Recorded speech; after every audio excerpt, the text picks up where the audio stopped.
Greetings, parasite ecologists. In this video, we're going to talk about the rewards and the challenges of being an ectoparasitic arthropod. In the last video, I mentioned that it's relatively uncommon for arthropods to be endoparasites. It's certainly not unheard of, but it's way more common when arthropods are parasitic for them to be ectoparasitic. I want to focus on the parasites of whales, because whales have a number of really interesting arthropod ectoparasites. Consider the barnacles that are often to be found on the skin of whales. At high densities, these ectoparasitic arthropods can interfere with the hydrodynamics of the whale, creating friction between the whale and the water around it, and making it cost more energy for the whale to swim. For a migrating whale, that is a substantial energetic burden when you add it up over all the many miles that they need to cover. The barnacles that are parasitic on whales are obligate parasites. You won't find this species on rocks, only on whale skin. Nonetheless, their bodies are set up basically the same as barnacles that live on rocks.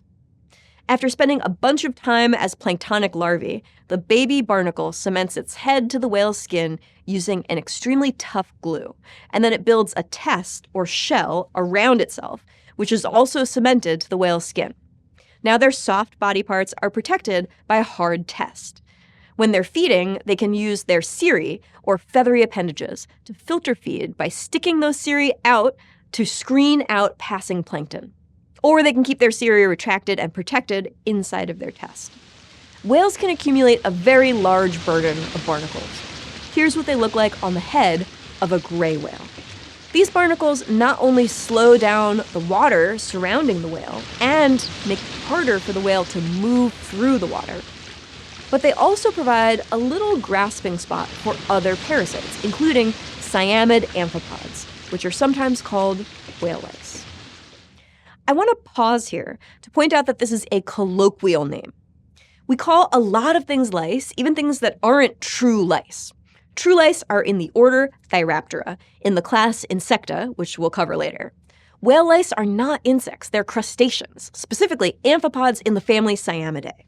They're not insects like the true lice are, but we still call them whale lice because that's the term that we use colloquially for pretty much anything that skitters on the skin of an animal. Here's what these two parasites look like living together on the skin of a whale. You can see the big circular barnacles, and that pinkish material all around the barnacles is just piles and piles of Cyamidae amphipods. These Cyamidae amphipods use the structure created by the barnacles to grab a hold where otherwise there would just be smooth, slippery whale skin, where they would be sheared right off by the water passing by the animal. The barnacles make it possible for these Cyamidae amphipods to hang on to the surface of the whale. Here's what they look like in close-up.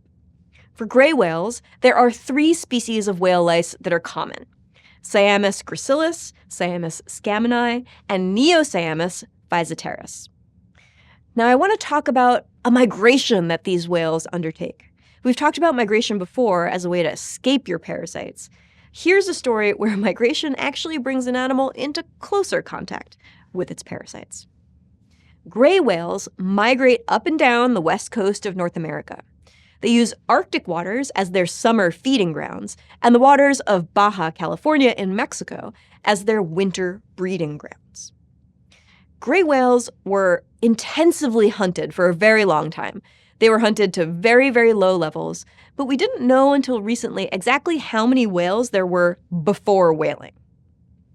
There can be no doubt that there's been a really strong effect of whaling on gray whale numbers. But the question is, how strong was that effect? A bunch of molecular biologists answered this question a few years ago. Liz Alter, Eric Rines, and Steve Palumbi looked at the variability in DNA sequences of gray whales, and they used molecular genetic techniques to calculate the historical size of this whale population based on the variability in those DNA sequences. Today, we know that there are about 22,000 Eastern Pacific gray whales.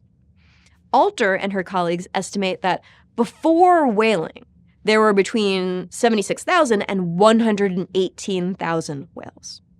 Whales were doing just fine for literally thousands of years, and then a couple hundred years ago, they absolutely plummeted in abundance due to whaling. This is one of the first studies to give us a really good quantitative view of what whaling might have done to gray whale populations, and it shows us what we've always suspected, which is that whaling put a big dent in the population size of gray whales on the west coast of North America. But what happened to the parasites of all of these whales as they went through this massive bottleneck in abundance? We know that having hosts packed densely together means transmission is really easy, especially for a parasite like the whale louse, which is transmitted by close contact between whales. And perhaps we'd also hypothesize that with that giant decline in population density, it might be harder for whales post-whaling to transmit parasites from one to the next. So we might anticipate a reduction in parasite transmission as a result of whaling, because there's just such a great distance from one whale to the next post-whaling. If transmission is hard enough, we might even expect some of these parasite species could have gone extinct. Now, it turns out that this hypothesis is not held up for gray whales. Even despite the huge whaling-driven bottleneck in its population, the gray whale did not lose any of its 4 species-specific ectoparasites. Why? Well, the parasites are really good at their jobs. Their life cycles are well synchronized with the life cycles of their hosts, making it easy for them to transmit even as their host declines in abundance. How do they do it? Turns out these parasites are actually transmitted when the whales come together in their breeding grounds. Some, like the Cyamidae amphipods or the whale lice, are transmitted vertically from mother to calf. The whale lice can actually move from the female to her calf during birth or soon after, when the mother and the calf have a lot of physical contact with one another. Sexual transmission is another common mode of transmission for whale lice.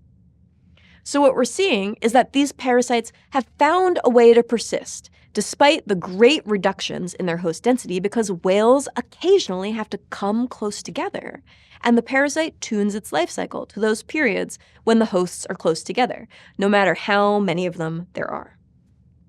So the parasites are being really tricky here. They're able to persist through great reductions in the density of their host because their own reproductive cycles are attuned to when their hosts will be in closest contact with one another, either through giving birth or through copulation. And it's not just the whale lice that do this. The barnacles do it too. Here's a picture of whale barnacles and whale lice on an adult gray whale migrating south. You can see a handful of very large barnacles, old barnacles. And here are whale barnacles and whale lice on an adult gray whale heading north. Here you can see a couple of large barnacles, but a lot of little baby ones. It seems clear that this whale picked up a number of new baby barnacle parasites when it was breeding in the more southerly areas of its range, where it was close to other whales that themselves had barnacles on them that were reproducing. Their larvae settled on this unfortunate whale, and by the time it migrates back down next year, those little barnacles will be as big as the older barnacles. Barnacles are not vertically transmitted, and they're not sexually transmitted, but because they time their own reproduction to coincide with when their host is mating, they ensure that their babies will have a bunch of potential hosts nearby to choose from. Okay, so that's how 2 arthropod ectoparasites of whales get along in the world, but they're not the only arthropod ectoparasites trying to cling to the skin of their host. Consider human pubic lice, better known as crabs. Whales have whale lice, which are amphipods. People have pubic lice, and these are true lice in the order Thyraptera and the genus Thyris. Take a look at this whale louse in the phylum Arthropoda, subphylum Crustacea, and the family Cyamidae. Compare its morphology to the human pubic louse, which is in the phylum Arthropoda, but in an entirely different class, a completely different branch of the arthropod tree of life.